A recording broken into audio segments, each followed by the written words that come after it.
Path of Night is an actual play Vampire the Masquerade podcast set in the world of darkness. We're all friends, we're here to have fun, but our story can include graphic violence, drug use, sexual content, and other mature themes. Content warnings can be found in the show notes. We talk at our table about safety, comfort, and consent, both as players and storytellers. We know what to expect, we're all excited to be here, and we want you to feel the same. So listener discretion is advised. Now, let's walk the path of night.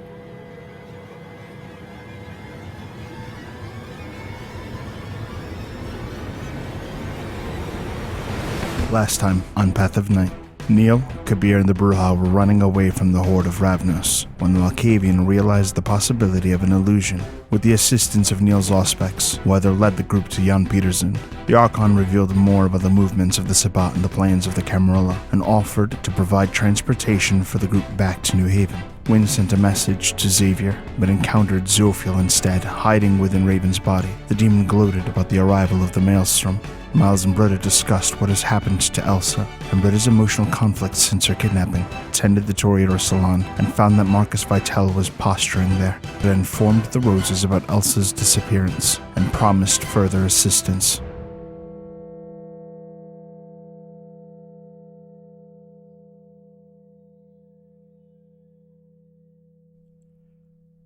Britta, you return to your room to gather your thoughts and prepare to make your phone call.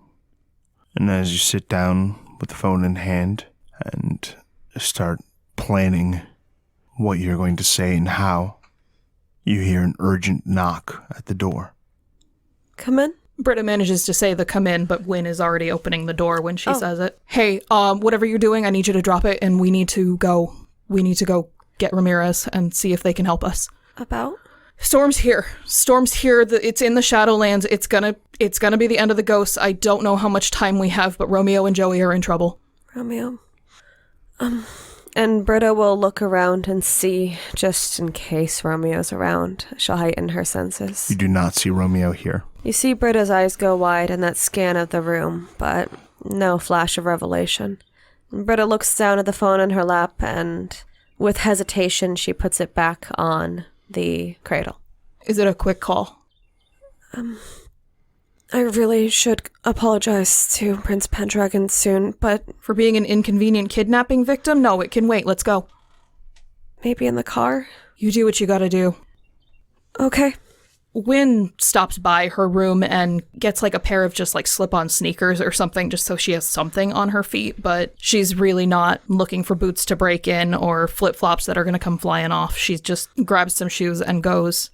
Wynn just grabs one of the more convenient sets of keys. She takes like a Ford or a Chevy or a Dodge, nothing. Do you have those?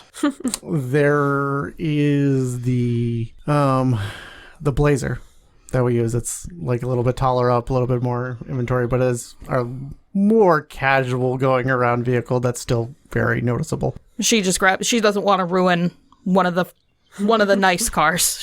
She grabs the Chevy keys and heads out to the garage. Britta's hurrying along with you. She stops kind of hopping into her shoes to poke her head into wherever Miles is and ask, do you think the cell phone's working? Yeah, it should be working by now. All right, I'm heading out with Wynn. All right, keep me updated. Yep.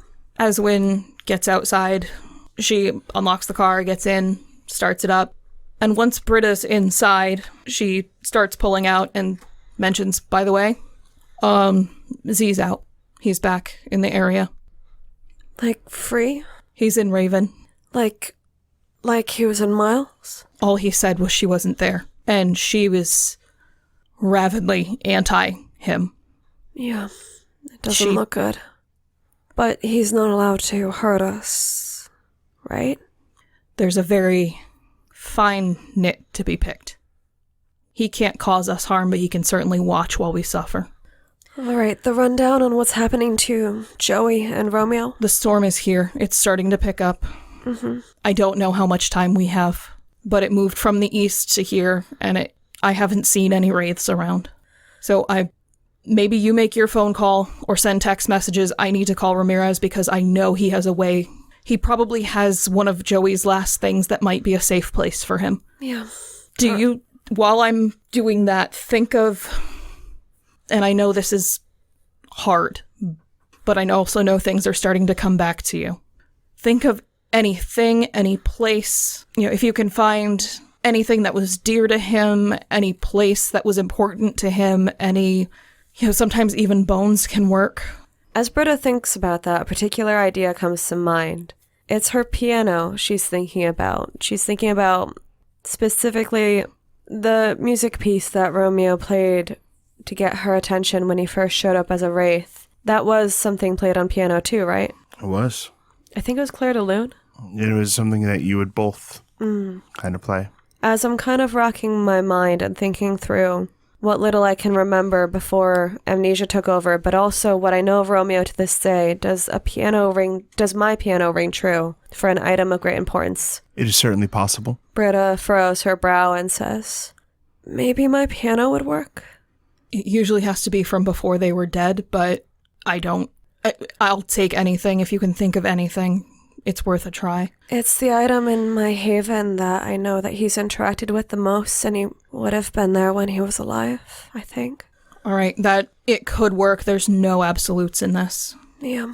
And as she's driving, she kind of wiggles and gets her phone out of her pocket. Okay, I don't remember if I can drive. No, I'm just going to put the phone on the dashboard and yell at it. Okay, do you mind if can I move to the back of the car for this? Yeah, that's fine. And she, pulls over. She probably mounts the curb a little bit because she's not being super careful. Yeah, Britta's not waiting either. She's not trying to cause you any delay, but she sees that you intend on yelling into a phone while she's going to have an important conversation herself.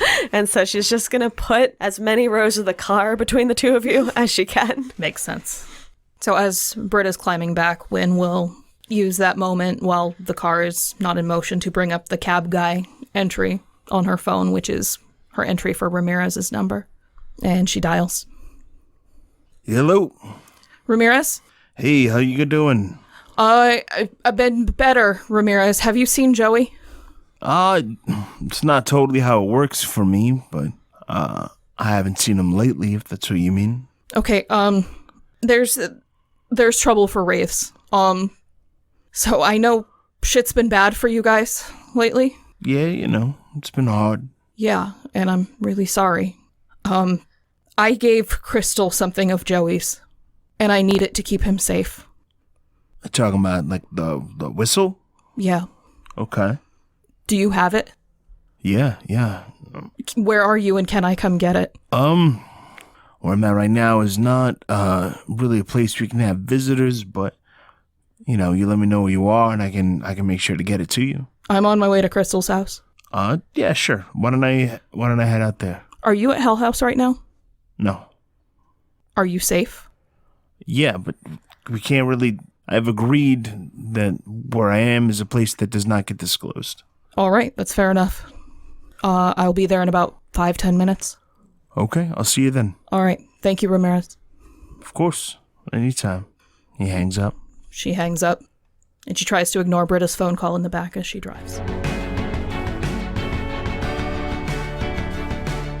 During your phone call, there is a longer pause than perhaps necessary. Britta is hesitating. She's trying to hide and stifle nervousness. Britta curls her body to prevent sound from up front from coming towards the phone and dials the number. The phone rings and rings and rings as if it might not have an answering machine or voicemail. She stays on the line. Each ring is making her more... Just when you start to feel like you can't take it anymore, someone picks up on the other end. Pendragon's office? Do I recognize the voice? Yes. Is it Maria? It is. Hello, Maria. This is Britta Ashcroft. And how are you, Miss Ashcroft? Things have been a little wild, but I was calling to try and apologize to Prince Pendragon. His Grace doesn't have a reputation for being overly forgiving. No, He's meeting someone right now. Would you like me to perhaps take down a message? If you could please do that and leave this number? I'd be very happy to. What is your message? I realize I'm over the phone. I'm not getting the sense that she's actually going to do this as a person. Is this an empathy roll or what is this? You can make an empathy roll. 4 successes. She seems sincere. Britta thinks through everything that she's practiced to say. Everything that she's gone over in her mind. And she says, I realize that an apology over the phone isn't enough, especially not left as a message like this. But I wanted to tell you, I wanted to tell him that this isn't like Boston, that things wouldn't have ended that way if I had a choice, that I'm sorry, is he supposed to understand this code? I think he would know what I'm talking about. I should write this down then. It's very vague.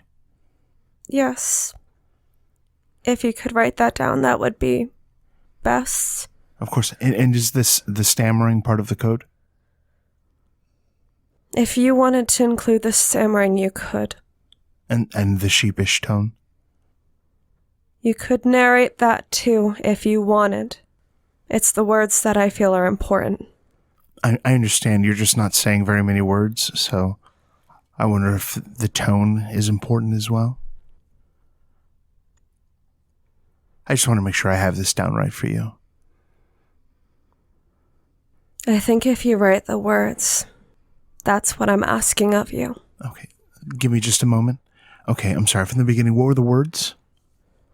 It would have been different from Boston. Please write that I am trying to reach out to apologize.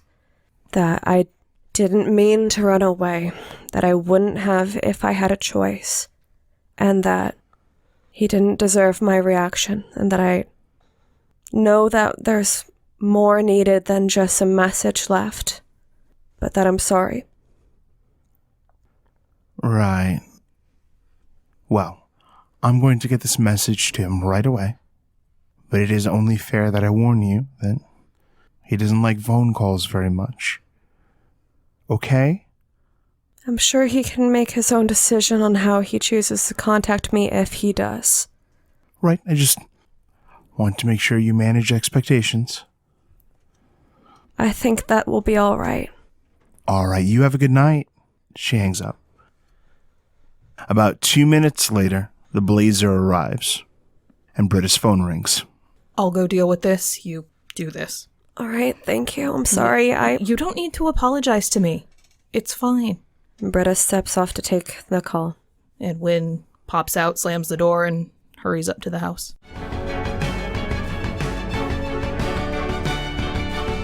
Wynn hurries up to the house, and sort of meeting her on the sidewalk out in front is Ramirez. And he's like, hey, sorry for no pizza. How you girls doing? It's been a hell of a week, man. I don't know how it's been for your folks. It's, well... From what Johnny told us, it was pretty bad. Some of us made it, and I'm grateful for that. Glass is half full sometimes. That's the way it's gotta be. Otherwise, nah, I'm not gonna go there. Not tonight. His hand shakes a little, like he's developed some sort of like a nervous tic, and he reaches into his coat pocket, and he takes out like a little plastic like sandwich container, and something is super wrapped up in like little bubble wrap, and he's got masking tape that he's used to like secure the lid, and with a marker over the top, and like kind of shitty handwriting, someone has written Joey's whistle. And he's like, I was told to take care of it and protect it with my life. I know you guys are close, so I feel like I can trust you with this burden. Ramirez, I'll be very honest. He's probably safer with you than me. So my goal is to get him to know that he can go in this whistle and escape the storm in the Shadowlands. But I want him to be safe, and I don't care who it is that keeps him safest. I'm going to be honest. I understand most of what you said, but you let me know what I can do to help, and I'm going to do it. How much? Wynn kind of closes her eyes and thinks for a minute. So, I know you guys know about the storm in the Middle East, in Bangladesh.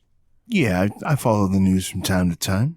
Okay, that same storm that's killing everybody, it's happening in the place where ghosts exist, the Shadowlands.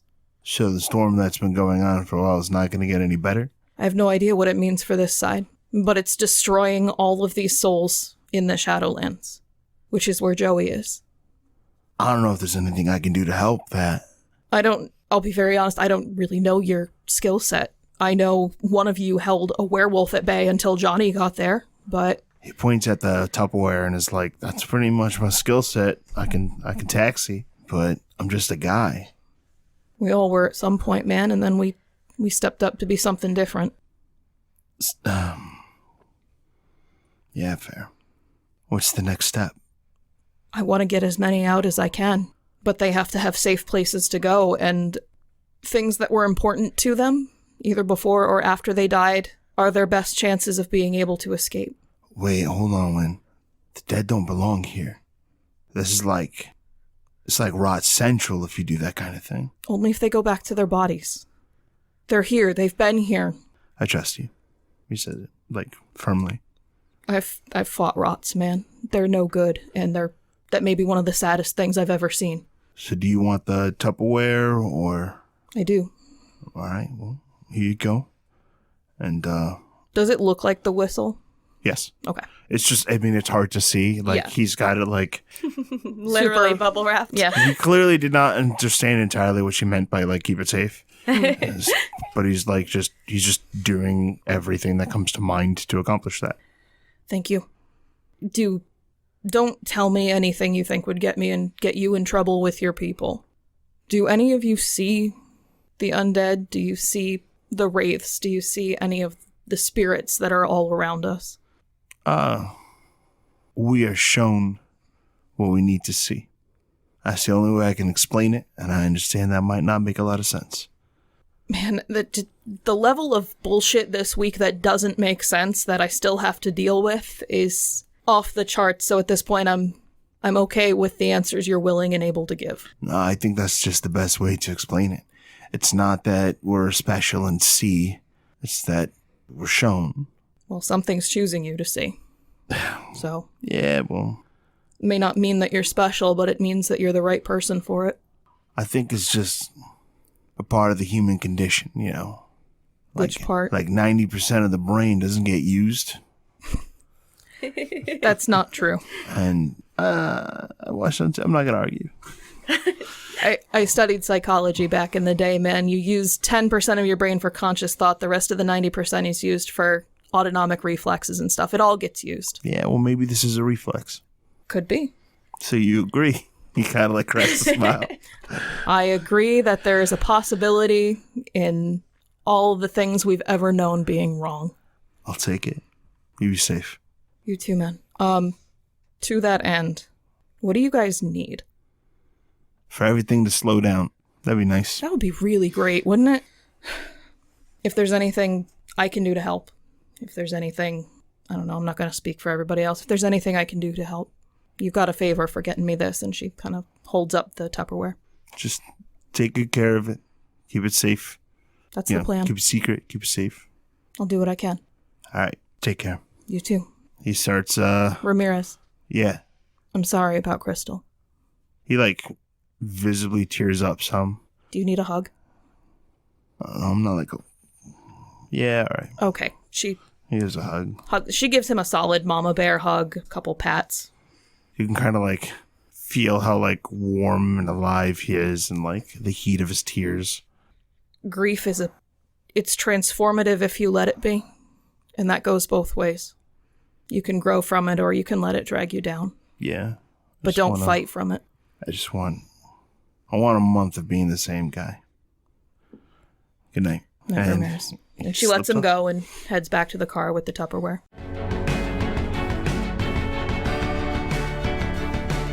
So the phone rings. Bretta picks up. Hello? So are you using heightened senses or? I I do think her heightened senses is up purely because she's probably been standing here in a bout of paranoia and upset. And I think also that she would put her heightened senses up just in case there's anything going wrong with Wynn. So, yes. Okay. I see you've survived whatever it is. Yes. I'm sorry to call, wasn't sure which would be worse, calling or coming over to apologize. I suppose that explains the unusual note. Unusual?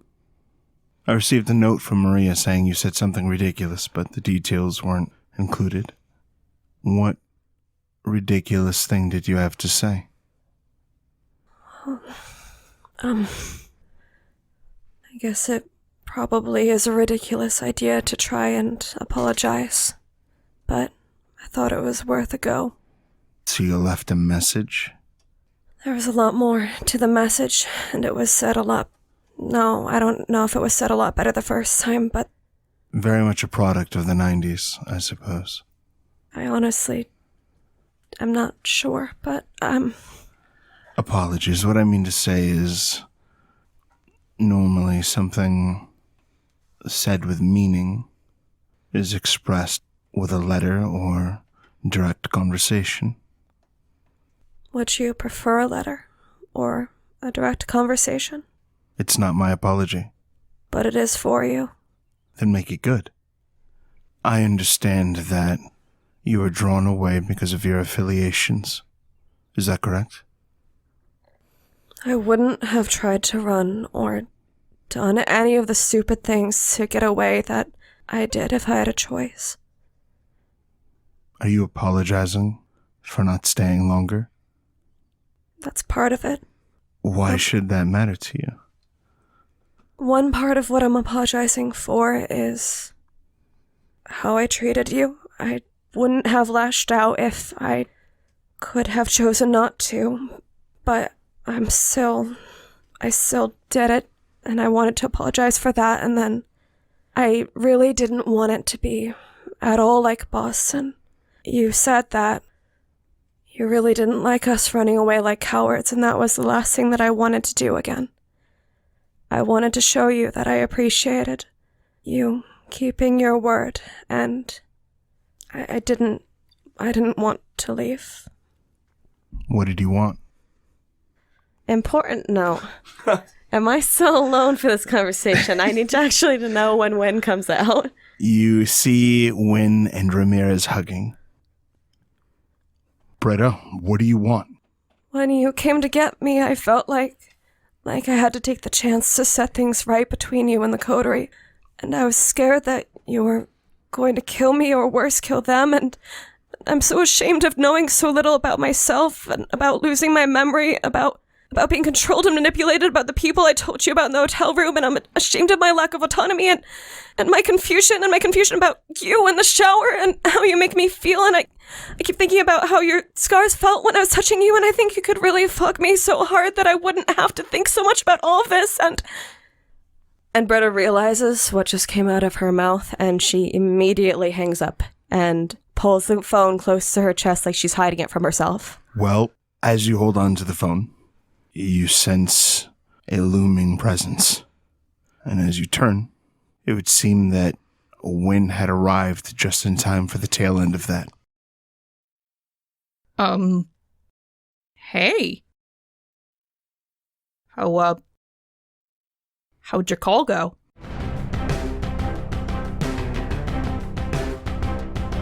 Britta immediately spends a blood, just enough to, at full tilt speed, run from Wynn to the passenger seat, clip herself in, and just be as ready to leave as possible.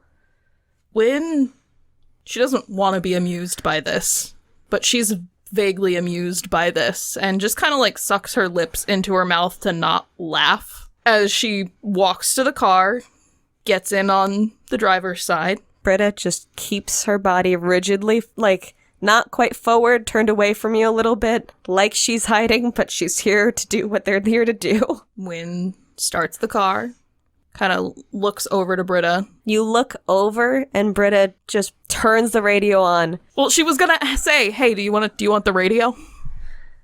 As you say, hey, do you want the radio? It's just on and loud. And Wynn starts driving.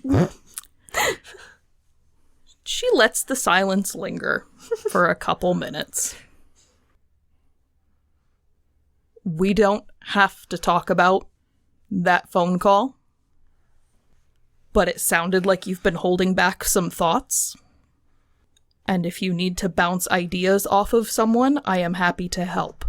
And she doesn't say anything else. Britta, in response, curls up into the seat. She tucks her feet beneath her, makes herself small, hides the cell phone. It rings. What's the number? Is it the same one I called? Yeah. I don't hang up or anything. I just put it to the bottom of the bag. This happens twice. It is on silent, but I hear the rumbling. Yep, you both do. Glove compartment might dampen the sound a little more. And how does vampire sex even work?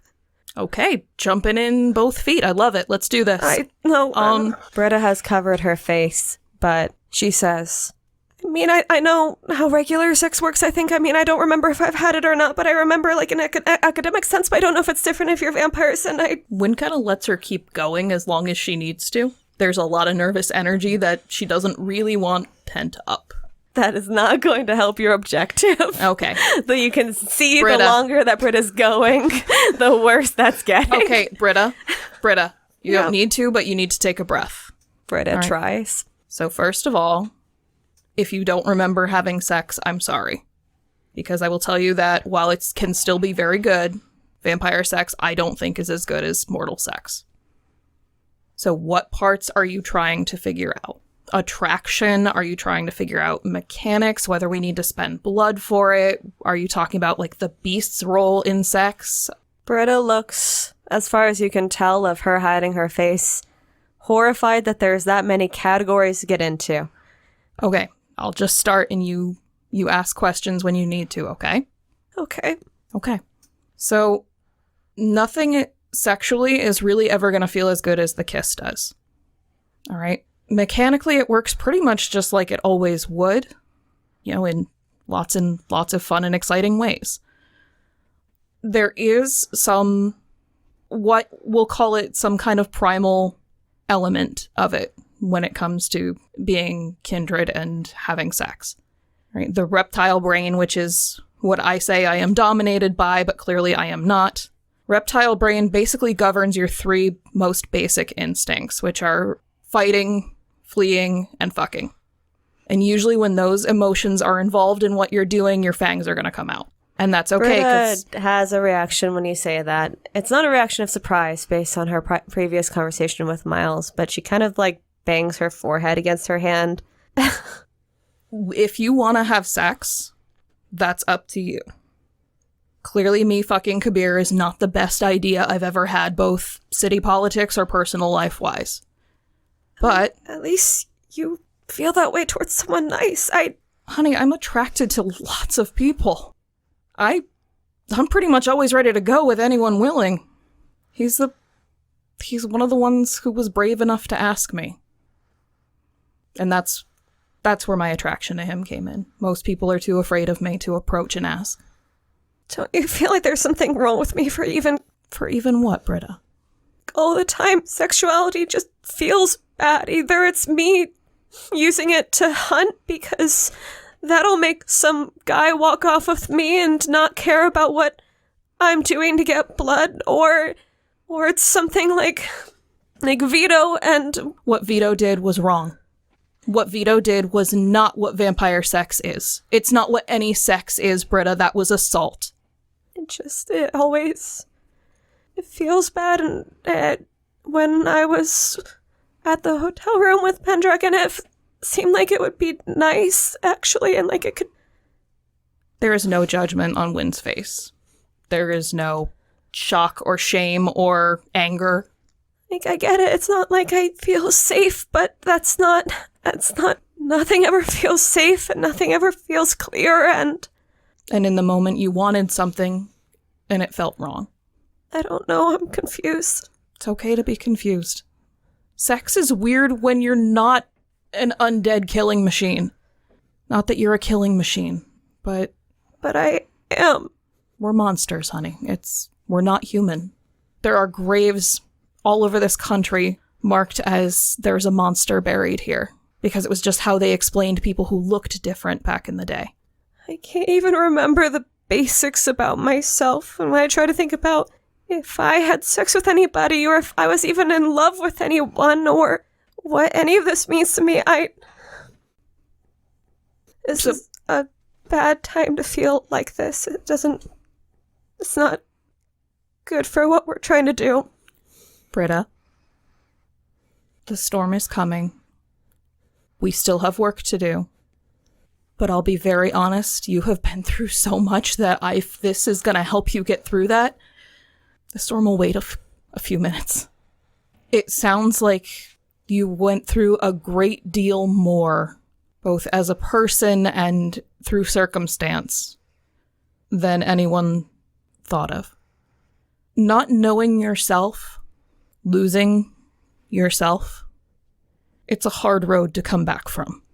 I have been very fortunate that I have almost always known what I want, who I am. There was a time I didn't. I felt very close to losing myself. I was a monster. It takes taking the time to rebuild yourself sometimes, to know what you want. Or that's not even right. To know why you want what you want, but it's always okay to want what you want. Not always okay to take it. But there's no shame in feeling.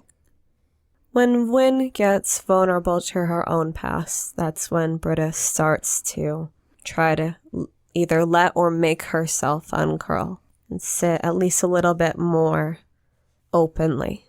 Her posture opens more as Wynn keeps talking. There's still that fear and shame and defensiveness, but she's looking Wynn in the face now. Sexuality is a part of who we are, either wanting it or not wanting it. It is a thing that exists in the world, and I happen to enjoy it a lot. Have since I was very young. But that's not for everyone. Attraction is different. You can think something's beautiful and not want to fuck it. Like, I don't know, I've already told you there's not a whole lot of things that I wouldn't be willing to have sex with if they were willing, but... Britta gives Wynn a look of confusion at that sentence. The confusion does seem focused on the word thing. People. I'm horny, I'm not that horny. It's a slight nod. But that's for you to decide, and... I just feel like I shouldn't feel this way with... I don't know if it makes me an idiot to... I don't know... go through what I went through, and then... I don't know, it keeps getting tangled. Like I want to be able to help the coterie in the ways that I can when it comes to... It's confusing. It's like I get my intentions tangled up with what I'm feeling, and then that helps because what I'm feeling makes it more real for me to try to do politics for the coterie, but then politics are getting all tangled up in being a vampire and how that feels, and I don't know. You are on probably the steepest learning curve of any neonate I've ever met. So honestly, I'm really not shocked that there's confusion at this degree. So I need you to kind of, just for yourself, not because it's what I need or what Miles needs or Neil or Johnny or anyone, but I think it would be good if you could Ariadne string your way back through this maze and find yourself at the center. I don't remember that myth. I know there's a spider, but... No, that's Arachne. Okay. Ariadne gave the hero a ball of string so that he wouldn't get lost in the Minotaur's maze. Apparently, no hero had ever thought of that before. Shit takes time. It's okay to be confused. I realize me telling you this is not the same as you understanding and internalizing it, There is nothing wrong with being sexually attracted to people it is not smart to be sexually attracted to. There is no shame in feeling sexual attraction, Britta. There is no shame in having sex. As long as you and the other person are in on it, it's nobody else's goddamn business. Okay. That said, I think honey, I love you, but I think you're a little bit of a mess right now. Yeah. And if sex will make you feel better, then do it. But if it's going to cause you to get knotted up like this, you don't need that complication right now. Because it does change things. I don't know if I can even look at the phone again, let alone Well, for what it's worth, I think he still has your old one, because that's definitely not the phone I remember you having, and you definitely responded to a text that I sent a few days ago. Britta huffs out a breath and tries to kind of like rock a bit and untangle the stress that Wynn has verbally noted. And she nods. Yeah, I definitely lost my phone somewhere. I think I must have left it at Prince Pendragon's. Well, it's probably still there for what it's worth. Honestly, turn the phone off, honey. You're with me. If Miles needs one of us, I've got my phone. If we need to, you can turn it back on. I'm gonna do that. I'll text Miles saying to text you or call you if he needs me first, but... Okay. And Britta does that. You're putting a lot of expectations on yourself, and I think you feel like, this is just my outside perspective looking in, that the domain's going to fall apart if you make one wrong move. And I don't blame you for feeling that way. There was a lot of stress put on you your first night here, that it was do or die. I don't think the domain's gonna fall apart if I make a wrong move.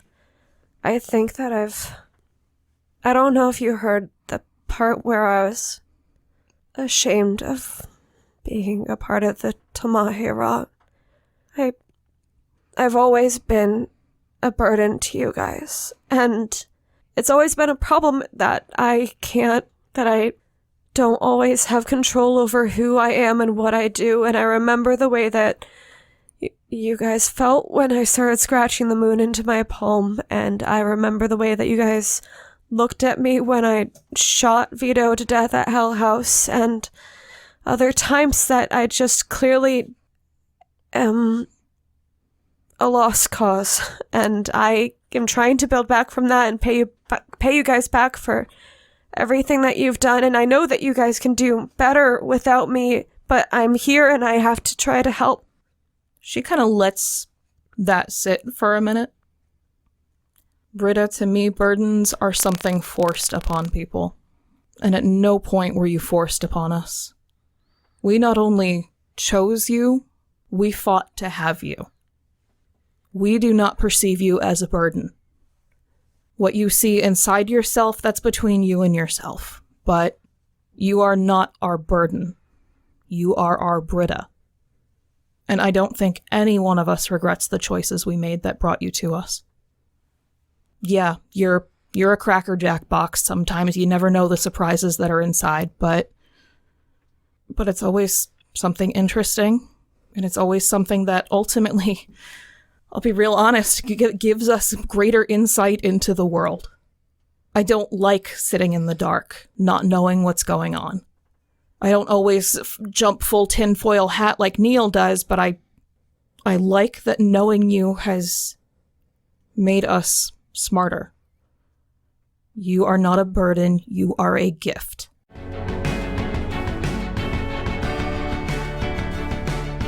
Miles, you've been sitting the throne for about a half hour. People watch, they socialize, they interact, and on the surface, it looks like you're running a perfectly peaceful domain. There are artists who are painting as people socialize. Part of you can't help but notice the loss of Elsa. Room is a little less bright. Right. There's just something she brought that may never be replaced. As you enjoy a more social interaction than what you've been getting for a while, you are approached by a bearded man, very dark skin. You recognize him as one of the Assamites who had come to the domain earlier. I give him a nod for him to approach. He bows, and steps forward. What can I do for you? Your Grace, we are grateful for the kindness that you have shown us. It has been discussed that in the near future, it would seem that your domain may be challenged by outsiders. I was hoping that you might be able to enlighten us as to what this Sabbat is. The Sabbat. We do not have conflicts with them very much, at least not in the past, but now we are much closer to their Mexico City. The Sabbat are a cult of some kind, and one of the main objectives, at least from our perspective, is they wish to tear down everything we've built up. Our mere presence is an affront to them. So, as we try to maintain and keep the order, to keep our lives going as kindred, they seek to undermine it, to destroy the peace and security that we've brought.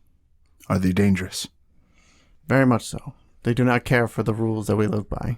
If you were to make a list of needs, Your Grace, I would see to it that the children of Hakim, he kind of pauses. I would see to it that the Assamites are prepared to aid you. I will do so. I planned on making having a conversation with you at some point. So I will start discussing it with my officers, and we shall have a sit down and see what the Assamites can offer. We are at your disposal. He bows again. He didn't introduce himself, did he? Was that? He did. The last time you met him. What, are you trying to remember his name? Yes! Tim doesn't remember because it's been like a year. I don't think his name was actually said. Okay. So when you give him that weird look, he's like, Ishmael. I like this guy already. Thank you, Ishmael. I will be in contact with you soon.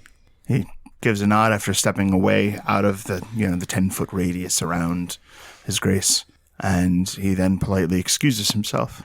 As that is happening, some of the Toreador present gasp, looking at a painting, and more of the domain starts to kind of clutter around to get a look at this painting that seems to have caused a stir within the court. Can I see it from here?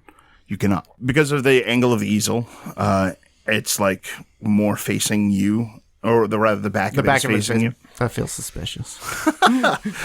When it becomes clear that your eyes are like narrowing and you're like, that feels suspicious. People start scampering away. I will. Off to different corners to gossip. I've been up here for a little bit. I will start taking a walk around. I won't make a beeline for the painting, but when you stand, everyone stands. I give them the wave to continue their business. I have not gotten used to that. And I move down. I make a meandering-ish walk, but I'm definitely heading towards that painting. Okay. What you see is a myriad of grays that are used to make up the figure of a man. But around his form is this beautiful array of colors, each of them clearly having some sort of meaning. Where this painting would otherwise be just very, very pretty watercolors, there are these hideous black veins that are drawn throughout this aura. The painter stands and bows to Your Grace when you approach, and she says to you, Your Grace, I have titled it Kingslayer. Court looks at you. Who is this painter? Is this one of the Toreador? She is one of the kindred that arrived from the city of Baltimore as a refugee from the Sabbat. Okay. But she's not a prince. She came with as an entourage? She did not come as part of an entourage, but she definitely she is enough of a social butterfly, or more than one of these traveling princes very likely believes that she is part of their entourage. Got it. And her name is Vicky Summers. I see, Miss Summers. And what has inspired this? It is a ruthlessness that I have seen since the arrival of the Sabbat to the East Coast, a symbol of the way that it has twisted our politics and allowed kindred to make concessions, casting aside their honor in favor of brutality and savagery for power. And so I name it Kingslayer, Your Grace. She bows quite humbly. There have been many sacrifices the domain has made to keep our residents safe. So I have heard, Your Grace. It is good to remember those things. I am sure we will all be certain to remember. I would like to see more of this work and your other work when you are finished, Miss Summers. Of course, Your Grace. However, I think you might be surprised by how little events like this, she gestures to the black veins, how infrequent they are among the Camarilla. Marcus Vital approaches. Miss Summers, it's beautiful. If I may, I would offer a major boon for possession of it. Being that it is in my domain, I would like to see the finished product first. Well, surely you would not supersede prestation on this matter. I would not. It is hers to offer to who she wants. Very well. She looks at him. I accept, Mr. Vital. I have not heard any other offers. And he's like, their loss. If you wish it, Your Grace, perhaps I will allow you to see it when she is finished. I raise my eyebrow, Marcus Vital. You seem to appear at a lot of the same places that I do. That is the nature of the Camarilla, Your Grace. Outside of even the court. Well, you are the prince. I would imagine you would appear at all of the best and brightest of social gatherings within the domain, and I have made a point of doing so myself. I will see you around, Mr. Vital. Of course. He turns to Miss Summers. Actually, on second thought, why don't you have that delivered to His Grace's office when you are finished? He seems to have a unique appreciation for it. A gift, my cousin. Thank you. And he turns and walks off. I feel like this interaction is done, and staying is not. So I'm going to do circle for a bit, talk. Basically, I'm going to start ameliorating some of whatever that's on by just interacting with people and also just keeping my general presence known. I like to think that I'm decently likable, so... Your Grace? You hear, like, this little voice. I turn to see who's talking to me. This, like, kind of well-dressed, fashionable man with completely disheveled, messy hair approaches you. It's, like, greasy. Keeper of Elysium's been gone for a while, Your Grace, and I'm a little worried about him. All right. I will look into the location of Dashwood. Thank you. I had another question I wanted to ask. All right. There's a lot of Assamites in the city now. We're not going to start allowing diablerie, right? There will be no rampant diablerie in the city. Which is no diablerie, right? Why are you asking me? Well, there's just a lot of Assamites, Your Grace, and... normally, from what I know by Assamites, is they take payment for work in the form of eating people, like kindred. And I just want to make sure that we are not going to be allowing any kindred to be diablerized. Most of the rumors about the Assamites are created as enemies. We are not allowing rampant diablerie to happen in the city, and I do not believe the Assamites are interested in it. And we're not going to allow unrampant diablerie either, right, Your Grace? Correct. It's a slippery slope, Your Grace, that's all. Thank you for informing me. Thank you, Your Grace. Thank you. You can go now. Yes, sir. Who the fuck was that? After saying, a couple more words, so my presence isn't just like, hey, Dashwood is missing, and I just take off like an emergency. I, finish out a round of the court, and then I head towards the Seneschal's office.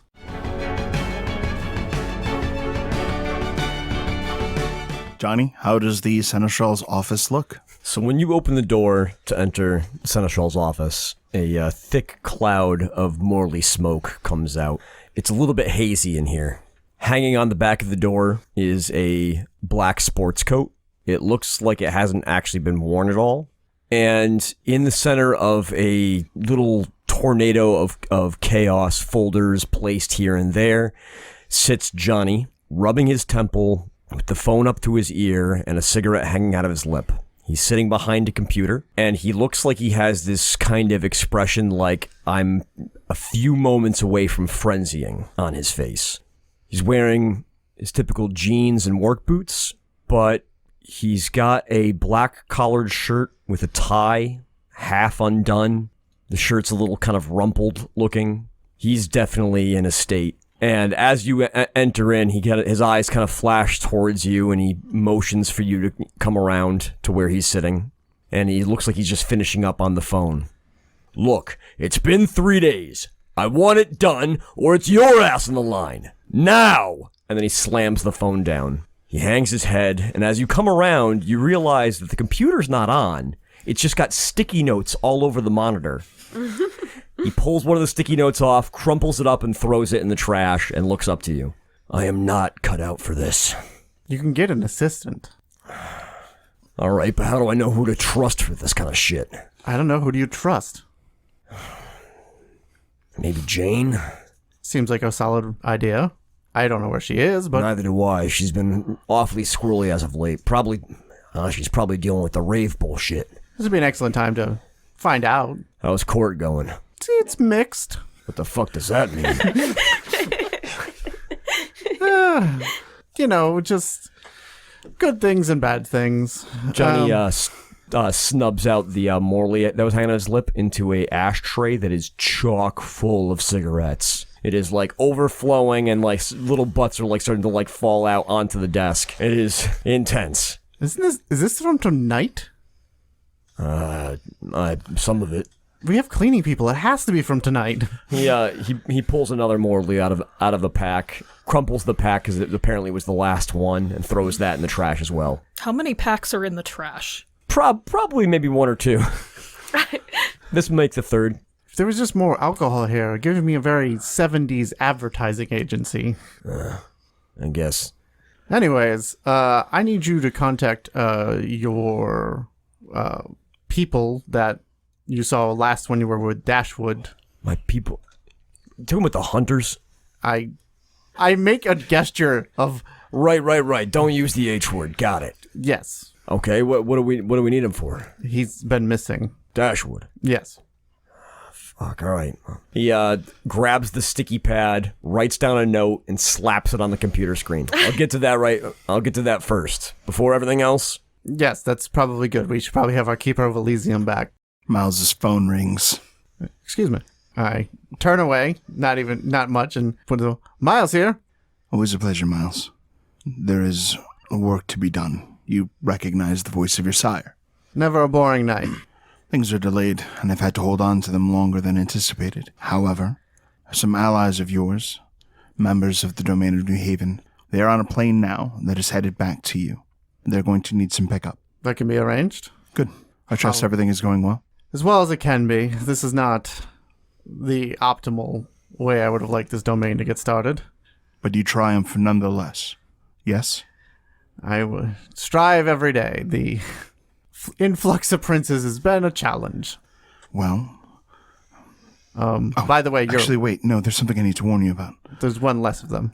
What do you mean there's one less? He declared praxis. A method needs to be found to keep the peace. So far, other than that, been going okay. New Haven needs to hold up as long as it can. I've received word that an alliance of princes in the northern half of Connecticut, up through Maine, is going to attempt to move kindred from the domain of New Haven out to them. Is this Pendragon? It is. What do you know about him? It's complicated. I know that they faced a mild setback out on Rhode Island recently, but not much else. It was my hope that the army that he commands could be leveraged as aid for our ultimate goal. However, it seems that he has his own designs and is attempting to pull princes to the domain of Boston, offering sanctuary in another prince's domain. He runs that domain from the shadows. There is a chance that he may be attempting to use this entire conflict to position himself for Justicar. We are working to figure out something between us. Him and Roland's was not an agreeable contract, but I think we can come to some sort of understanding. Marcus Vital is working to... I feel like Marcus Vital is working to cross purposes. Marcus Vital cannot be trusted. You mentioned. As soon as some more of my coterie returns, that will be on their task list. We've been monitoring messages being sent from Marcus Vital to some outside source. We don't have the details on who he has been in communication with, but you cannot trust him. Leave him in the dark on everything that you can. If you have an opportunity to feed him to the wrath of Roman Pendragon or someone else, do so. I understand. I also may have put in for another pin. You might need to sign that off. I already have. Oh, fantastic. Farewell. Good night. Hangs up. I hang up the phone. I turn around. Looks like we need to go pick up a couple. You want me to put a Marcus Vitale sticky note on the computer? It's probably not a good idea to leave written documentation of our plans It's just a out in the open in this not very locked office. There's nothing super sensitive here. You were just about to write Marcus Vitale on a sticky note. It's his name. Okay. I know what that means. Let's just leave that up. Marcus Vitale. He writes it on a sticky note. Marcus Vitale pulls it off and sticks it on your chest. Thank you. Much appreciated. I would have forgotten otherwise. See? These things are useful. I take the sticky note, put it in my coat pocket. Anyways, we need to go to Tweed Airport. What the hell do we need to go to Tweed Airport for? A couple of our friends are arriving. I think they're coming out of Which New friends York. are these?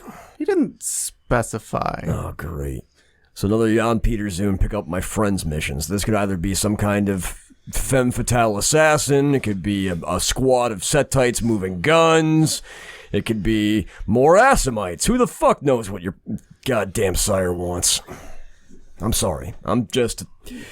Maybe a drive will be good for us. You know what? It would. Johnny stands up and he goes to grab his leather jacket from the back of his chair and finds that it is not there. Miles indicates to the sports jacket behind him. Johnny grimaces, grabs the sports jacket off the back of the office door, but does not put it on, just carries it in his hand. It's been well seasoned at this point, so I think it is ready to go. Yeah, all right. What vehicle are we taking? How many people do we need to pick up? I don't know, something large. He didn't specify.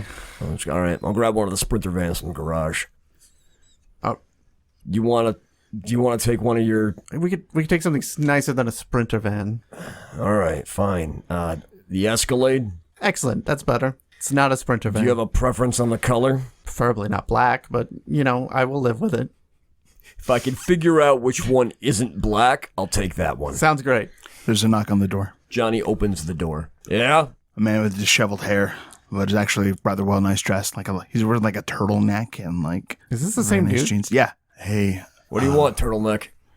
Sorry, Seneschal. The followers of Set are here. They said they have a gift and an apology for the prince. I don't trust any gifts from the I wouldn't Setites. trust any of that. How many of them are here? Just one. Big looking guy? No neck? Nope. Woman, lot of neck. Johnny's expression changes from annoyed to interested and amused, and he shoots a wry smile at Miles. Oh, looks like it's your date. Let's go see what this is about. Turtleneck, what's your name again? Peter. Peter.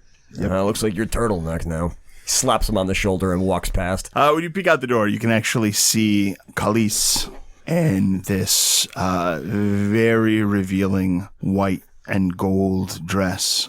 And she's got tons of pieces of golden braids through her long hair, big gold hoop earrings, necklaces, plural, that are draped around her neck and over her, her very curvy chest. And she simply waits. I look at Johnny. I will go meet her. You better go meet her. Or you will? I can't afford a woman like that.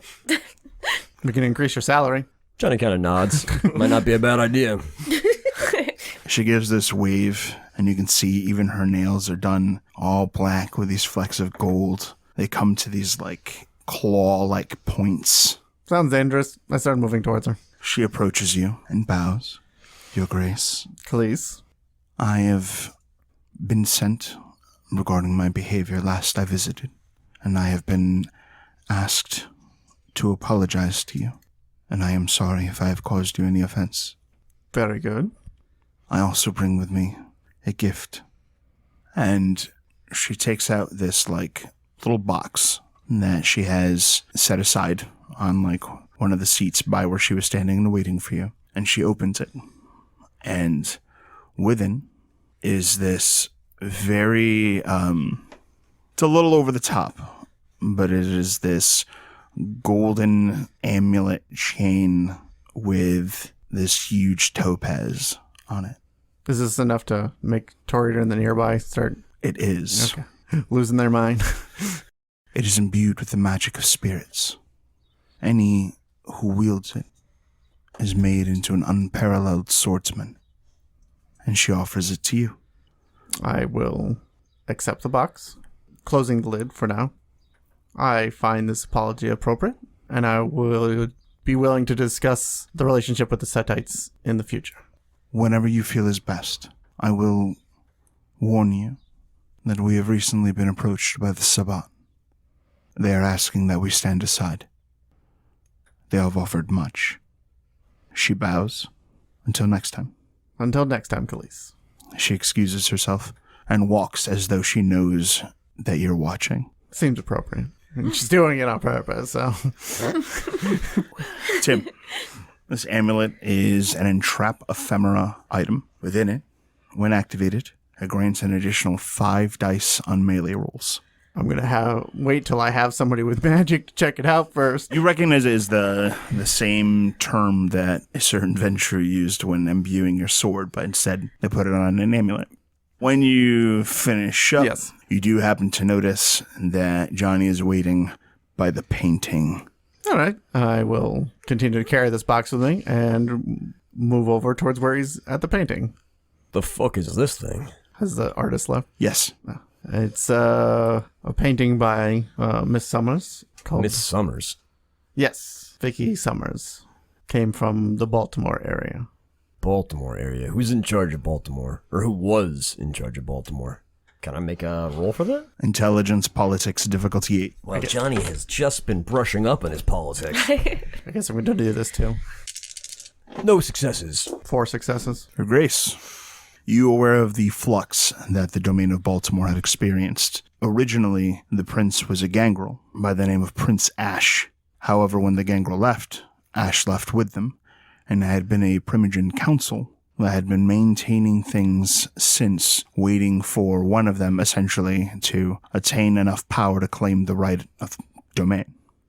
Looks like it's been a Primogen council since Prince Ash left the area during the Great Gangrel departing. Huh. So is this supposed to be you? It was left to be unclear. So that's a yes. It's supposed to be delivered to me. Delivered to you. Yes, Marcus Vitale has purchased it and given it to me as a gift, tribute. I'm not sure. Does it have a name? Kingslayer? You're okay with all this? Seems like a pretty pointed attack at you. I mean, be worse things to be called. Yes. What are you planning on doing with it? I don't know. It's pretty well done, so that doesn't feel finished. Now, it's hard to tell with art. I don't fucking know. Any suggestions? Well, if you get rid of it, it's like you're trying to wash the barb away, but that's people are gonna talk, right? I say fucking lean into it. Put this thing behind your throne.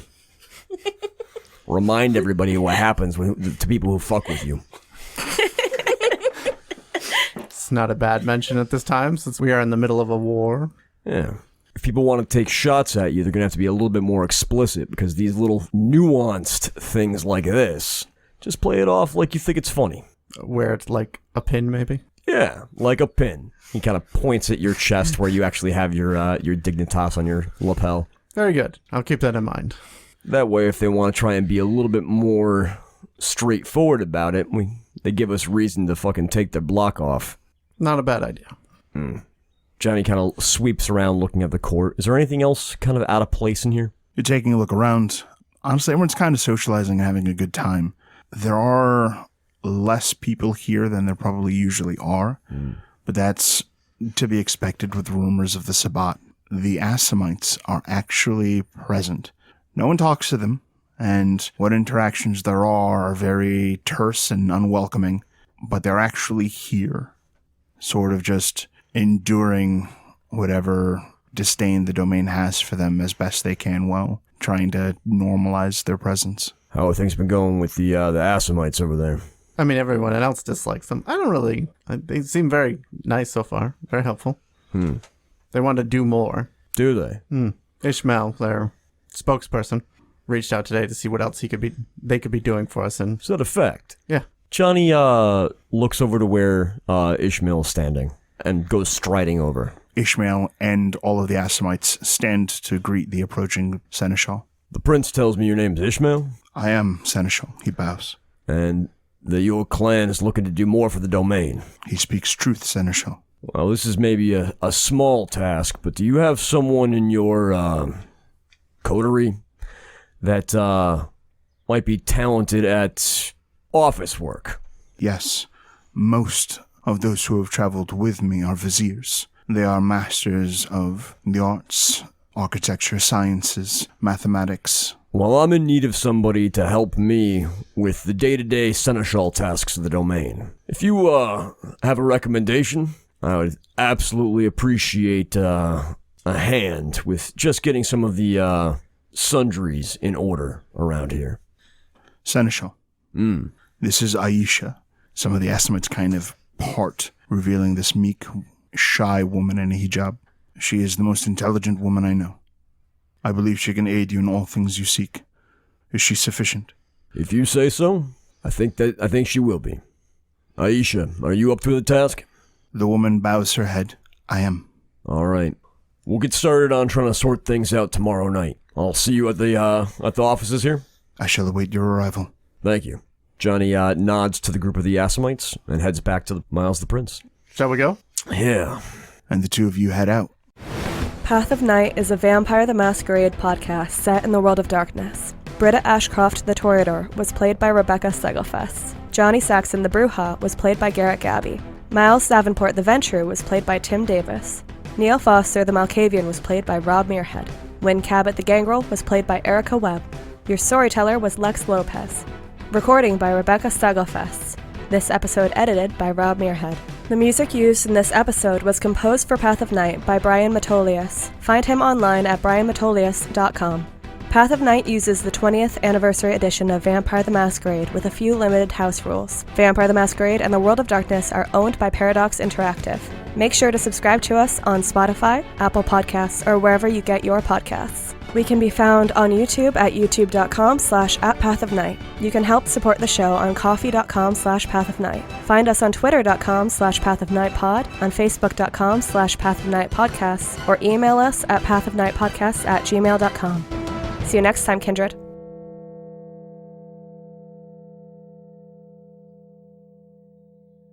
I feel like that's a good.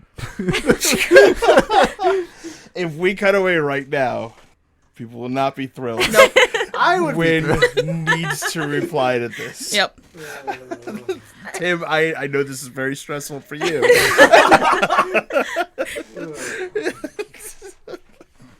only good for that when I'm actually in the game. But there's a very good chunk of listeners who listen to every episode waiting for this to one day happen.